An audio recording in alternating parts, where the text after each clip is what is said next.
welcome to American Issues Take One on ThinkTech Hawaii. I'm Tim Apicella, your host, and today's episode is called Trump's ICE Squad is Murdering U.S. Citizens.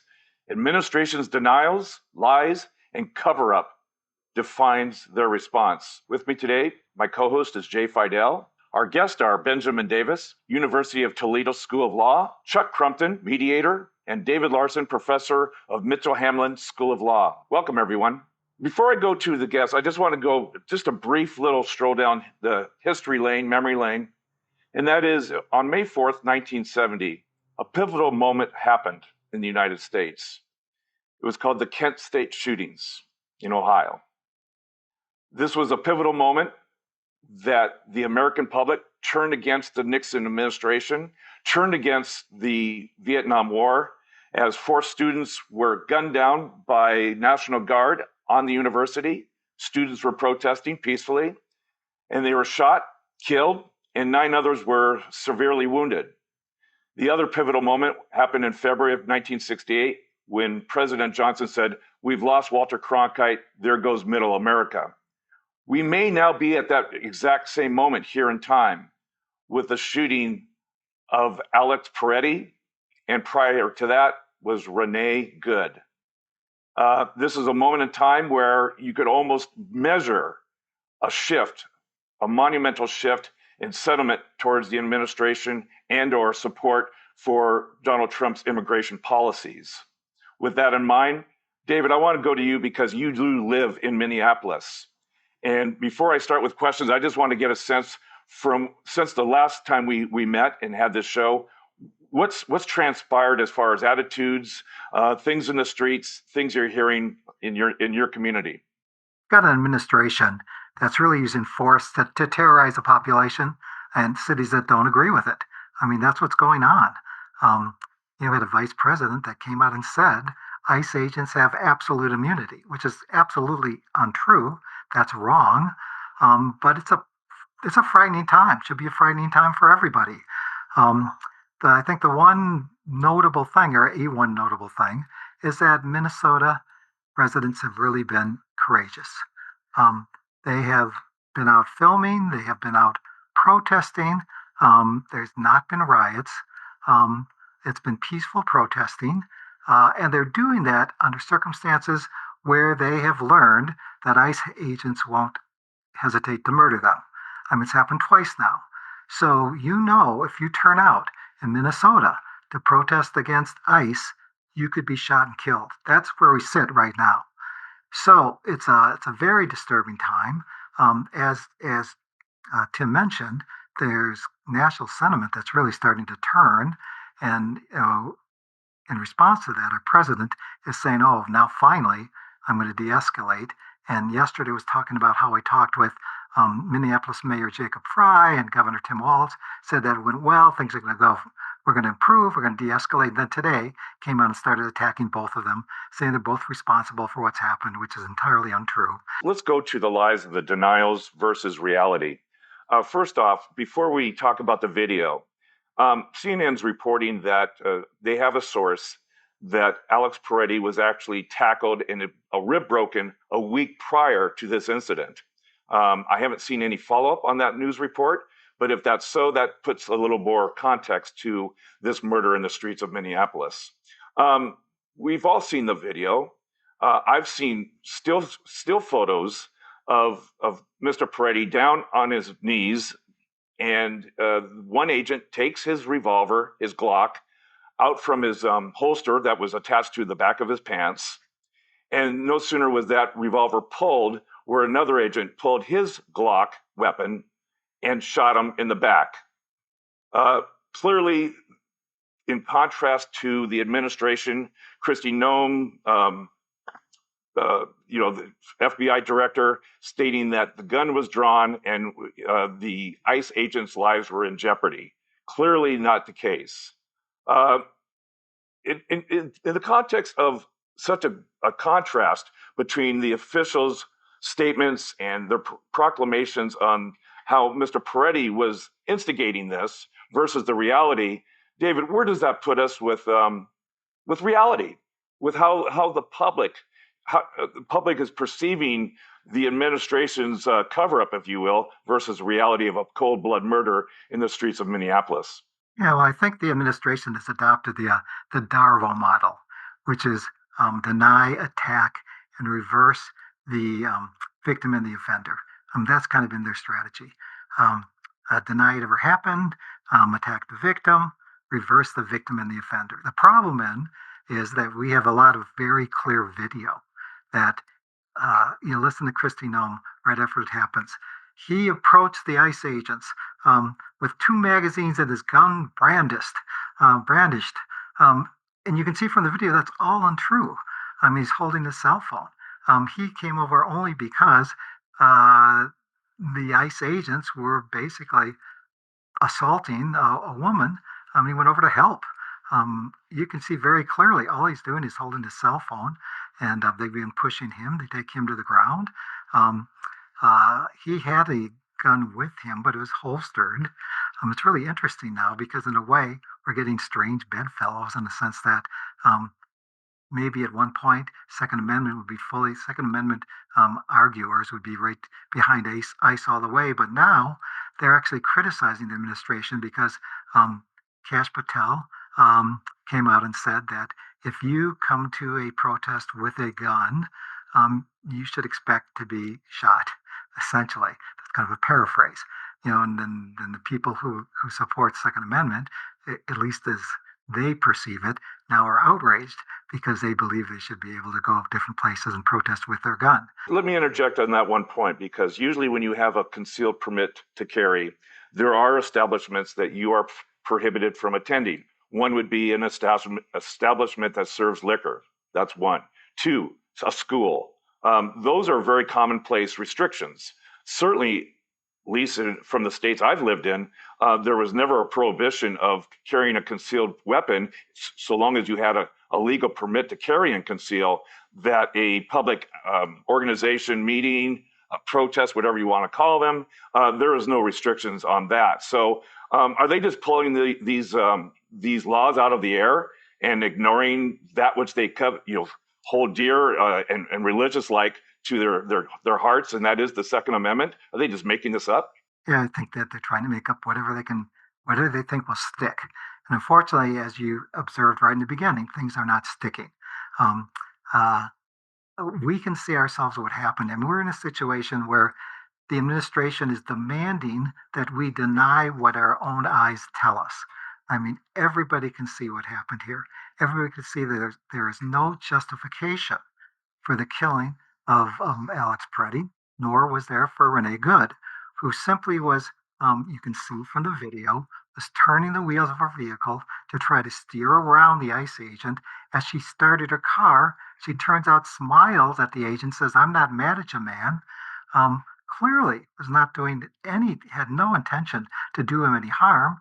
And as she's pulling out, and any law enforcement training would say, if you do believe a vehicle's coming out at you, step aside. Well, he doesn't step aside. He leans forward over the dash so he can get a good angle and shoot her in the head, which he did. Mm-hmm. So seconds after she smiles at him and says, "I'm not mad at you," she has bullets in her head and two other bullets in her body. So, fortunately, we're in a period of time where we can document this with video, and it's been documented by courageous people who are going out and exercising their First Amendment rights to be present. You're not interfering with ICE operations if you film something, if you video it. That's basically the position ICE has taken. If you try and video us, you are interfering with our enforcement efforts, and therefore we can take whatever measures we want. And that's just an insane position. Something tells me that Trump realizes very, very much now that the Pretti murder is different than Renee Good's incident. If you recall, in Renee Good's murder, they said there will be no investigation. In this case, we have Greg Bavino, who is the border patrol. We have him be pulled away from this situation out of Minneapolis, and Tom Homan, a former ICE chief and in charge of immigration, also known as the border czar, he now is replacing Greg Bovino. How do you perceive this change in personnel? And is this a sign that the Trump administration is starting to back down? I'm hoping that this is leading to a de-escalation. That's what he has said. And again, yesterday he said he talked with Governor Walz and Mayor Frey, and that things had gone well. Although then today he goes on social media, attacking Frey again. Frey saying that the Minneapolis mayor is the cause of all this that's going on, which is simply untrue. But yeah, I think that he is sensing that he's seen the video. It's so undeniable as to what happened. No matter how you try and describe it, it's just you have to recognize that he was not assaulting anyone with a weapon. There was no threats here. That really it was a cold-blooded murder, and that's so undeniable that he's changing course. Okay. He's saying that they'll be pulling out ICE. Hasn't happened yet, but we'll see. Do you perceive this as this generation's Kent State? Circumstances were different. We were actually in a foreign war that was very debatable whether we should have ever been in that. So I suppose, there are analogies in terms of doubt about the direction of the government, because that's what we have. We have that same feeling now that when it comes to, the whole thing, the whole reason they were coming here initially was fraud. And the fact is, the fraud was committed by individuals who are all legally entitled to be here. They're U.S. citizens, they're permanent residents, or they have green cards. Those are the people that committed the fraud. It was never an immigration issue. So this administration has kind of perverted it into something else. So I suppose you can draw some analogies to Vietnam in that sense, that we're having difficulty believing our government, and then kind of the actions it's taking are clearly, they're too far, they're too extreme. So I can't say it's the same situation, but I think you can draw some analogies in terms of how the government's responding to the behavior of the administration. Jay, I'm going to you. Is this our nation's Kent State? Oh, yeah. Americans killing Americans without any good reason. I think we have another, may I say, inflection point. And what is remarkable and how it is different than Kent State is in Kent State, the government admitted that it was wrong. In this case, in these cases, the government has never admitted that it was wrong. And you really wonder what is going on, where they fabricate, lies to respond to these tragedies. And what is the point of that? Well, I guess it's the point of continuing the initiative to create fear in the streets. And he hasn't really, although he's made sounds like, oh yeah, this is not a good thing, and we'll take action to avoid it in the future. I don't believe him. Honestly, you guys, I don't believe anything he says. And any thinking person in the country cannot believe him. If you have lies of this magnitude going on about the killing of American citizens, you have to assume that everything the man says, everything his administration says, is untrue. At the same time, it's dedicated to fear. And to the extent that he's getting away with it, to the extent that he's denying it, to the extent he's fabricating all these ridiculous defenses, if you will, he is perpetuating, increasing that fear. So as much as it may remind me of Kent State, it reminds me of Nazi Germany, where the brown shirts are taking over. The brown shirts are, making people disappear, killing them. Just outrageous, to the extent we might have thought this had some remote connection with immigration. These people are all citizens. He's battering down doors of homes. He's violating the Fourth Amendment left and right. He's violating the First Amendment left and right. And now I think he's violating the Second Amendment left and right. We can have all the protests, but we got to get the courts engaged. Jay, let's try to connect the dots on this one, because there must be a motivation of purposely creating a climate of fear and using ICE as the catalyst to do that.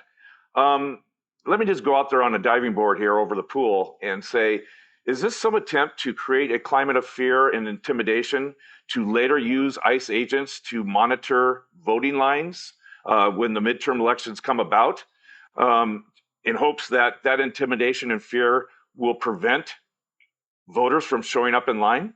Do you think there's any connection there? Yes, 1,000 yeses. Absolutely, yes. The big plan is to somehow undermine the midterms and maybe the election, if there is one in 2028. Absolutely. And that fear is already in place. That fear will pay off. He's using these brown shirts in every way he can. I don't know if you saw it, but he tried to get brown shirts to enter the Ecuadorian embassy in Washington, and they said no. And I guess where was it? Minneapolis. It was here. Yeah. Yeah, Minneapolis. That is so gross. It is a violation not only of the American culture. It's a violation of international law. So yes, the answer is he's going to use them increasingly so. And yes, we should connect the dots. Yeah, we should watch on every show to see how he increases these attempts at creating fear, and he brings that all forward to the voting and the appearance at the ballot box, the ability of Americans to vote in November. I don't think we have to connect the dots. Either yesterday or the day before yesterday, Attorney General Pam Bondi said, "I will help restore the rule of law if you give me Minnesota voter registration lists." That's exactly right. And what else could she be asking for? Maybe she's just curious, but she's going to use those lists. You're right, Ben. It is funny. She's going to use those lists in order to somehow undermine voting. And there you have it. That's a clear statement of the intention you're asking about, Tim. Hey, yeah, David, thanks for bringing that forward. Ben, let's go to you.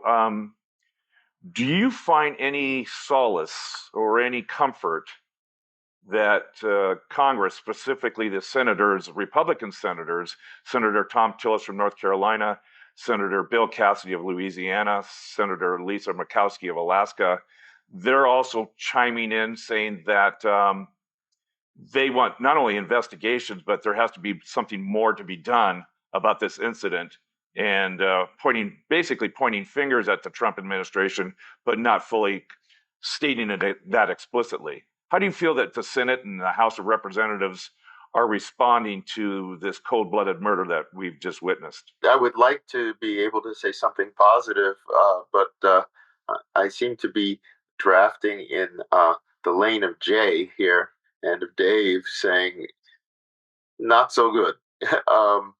I don't really expect anything from any of them in terms of investigations. I mean, look at how perverse the investigations that we are seeing done are already, and how politicized they are by Congress. And then, if you're thinking about getting an investigation in DOJ, well, first of all, isn't it DHS that has said that they're doing the investigation? Well, that's already, the fox guarding the hens. But let's say it went over to DOJ. What do you see going on right now? You basically see, let's pick our list of people. You got the two people who shot the guns. They were apparently reassigned to go work somewhere else.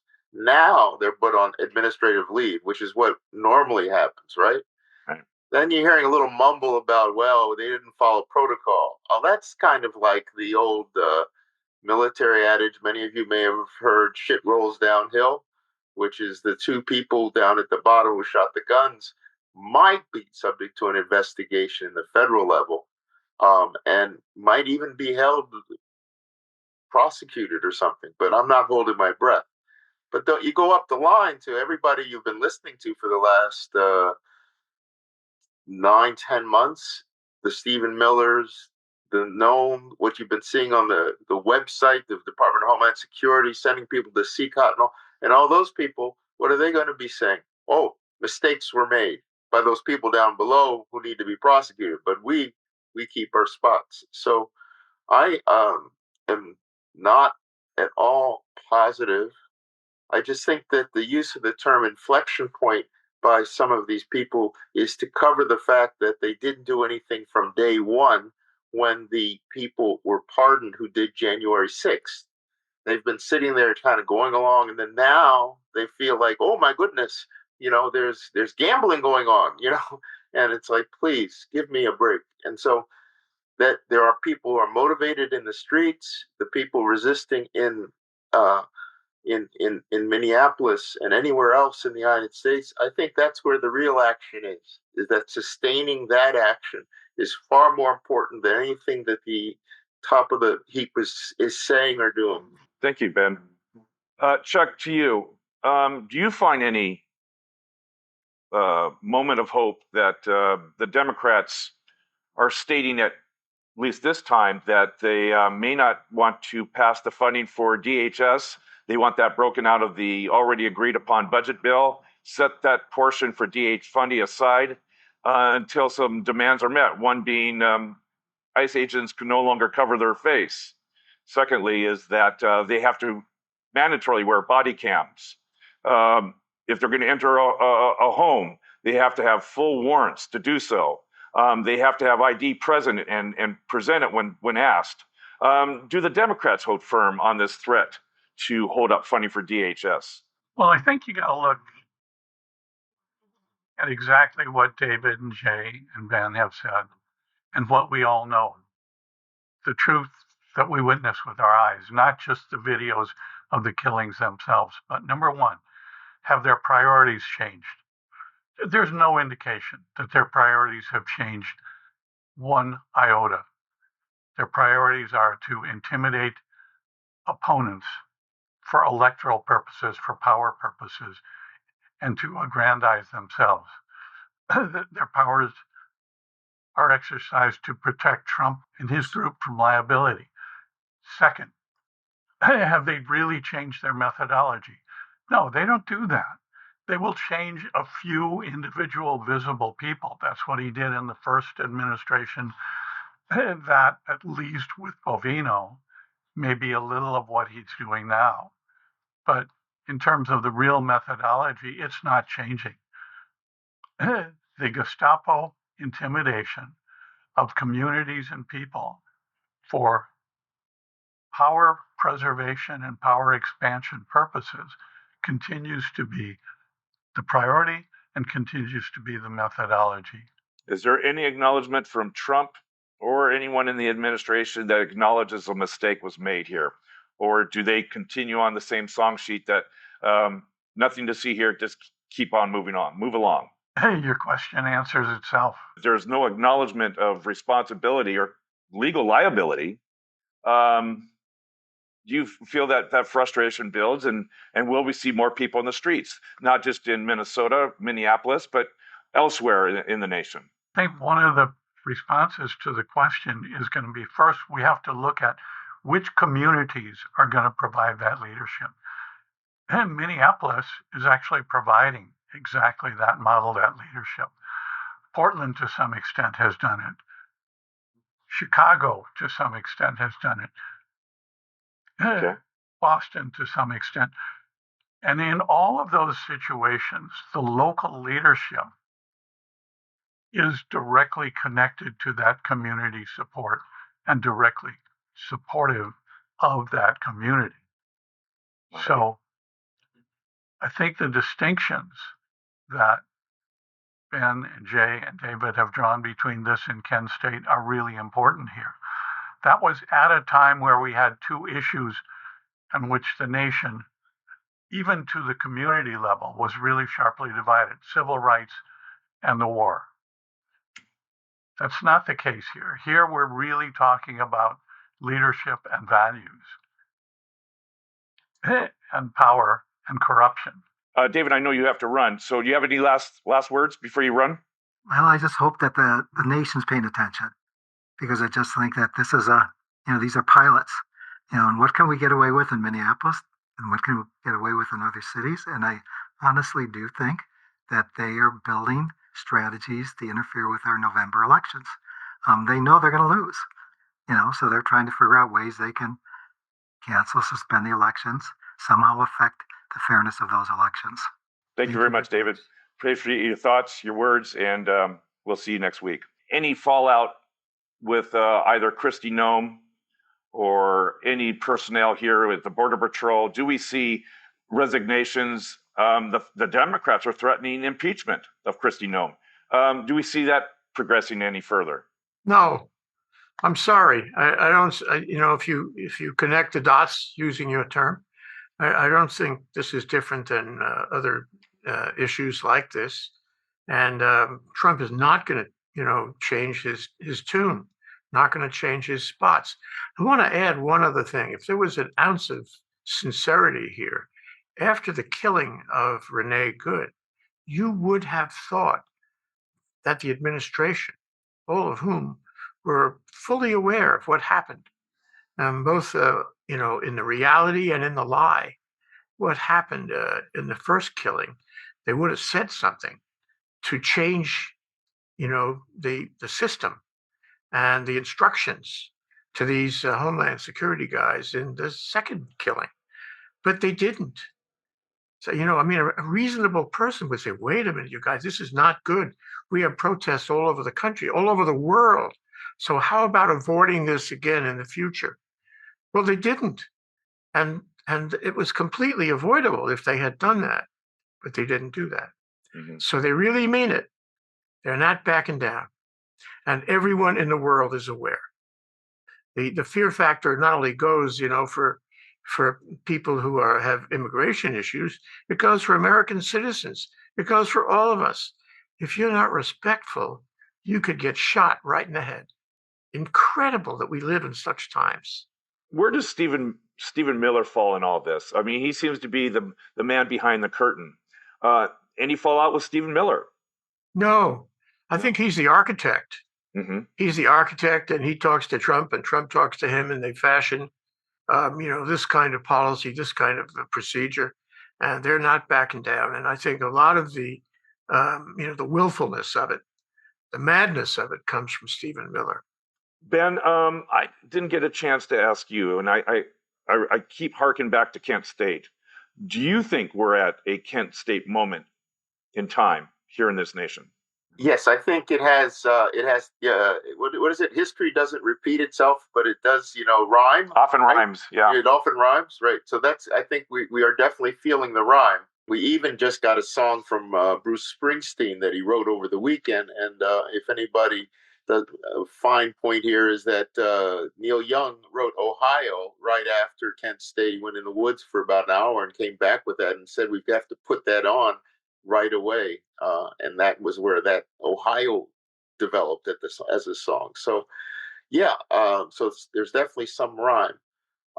Just want to say that there is an enormous amount of darkness going on right now at the highest levels, from what I can see. In other words, there's not a part of this administration where I say, oh, gee, maybe there's somebody, or even among what we would call our corporate types, any kind, or even our universities. There's very few little sort of places where you're seeing people willing to use their position to complain as much as you would hope. I think around Kent State, there was a certain amount of complaining in different levels. So that's one difference. The other thing I would say, though, is that everything that you're saying here, at some point, somebody's going to say this, so I might as well say it to you. You all should keep in mind segregation, okay? Everything that you just saw that happened to Alex Pretti or to Renee Good, in the tone, the way you act, or something like that, let alone carrying a gun, was par for the course during segregation for anybody who was Black in this country, in the South in particular, but certainly up north too. So this, in fact, since Jay mentioned the Nazis, the Nazis took part of their design from the way the United States ran segregation. So, these are This is a homegrown reality. Um, but what is beautiful, and I don't think that people really appreciate this enough, is all these people of all kinds of backgrounds who are doing things like driving their neighbors to work and home, or who because they're Hispanic, or going out and buying food for them. People who are black, brown, and white, and Native American, doing all these amazing things at their jobs to make sure that the workers get home okay and things like that. All of those things, in addition to the basic what we see in the street stuff of people demonstrating, that is something that is so profoundly beautiful at a level that we have in many ways struggled for many decades to be at, where you see all these people who are saying, these are my neighbors, and you can't treat my neighbors this way. You know, back when the Japanese were interned in World War II, there were people like that who went around and said to the local mayor or something, that's not right. And in fact, I think it was, I saw on a report, the governor of Colorado, who was very popular, welcomed Japanese Americans leaving the West Coast and Japanese to Colorado, saying, you are okay here. And he lost his position as governor off of that. Mm-hmm. And what I'm trying to say is that that's leadership stuff, but you keep in mind the amount of people doing beautiful things right now in their communities to make their neighbors feel welcome. Maybe they could give them a cup of coffee, whatever it is. Also, I'd just like to say a word for the National Guard this time around, as opposed to Kent State, which to me was that they were handing out what? Donuts, hot chocolate, and coffee to those people demonstrating in front of that Whipple Center. What an amazing local Minnesota thing, beautiful thing to do, which is completely different from the kind of oppression vision that you're hearing coming out of DC, you know?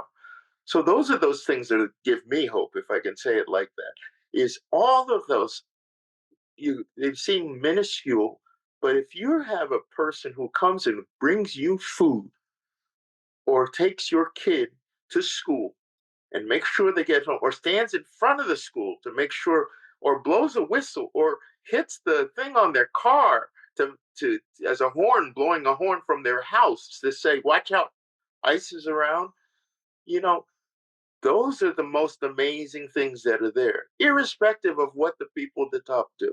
To me, that's the depths of the resistance that's happening. That people actually are thinking about these people who have been killed in Minnesota, but also that people in the concentration camps here in the United States know that there are some people who recognize and are concerned for their humanity and dignity too. Because that was something that was missing in 33 in Germany. But it's not, but it is here now, and it's a chance that we have to show something of who we are. That is, these people are showing what's beautiful. I don't know if you saw the lady with the pink coat. She did an interview last night on Anderson Cooper, and she said she's not representing me herself. She's representing we. She felt a duty to be there for everyone to be able to see what was happening to Alex Pretti.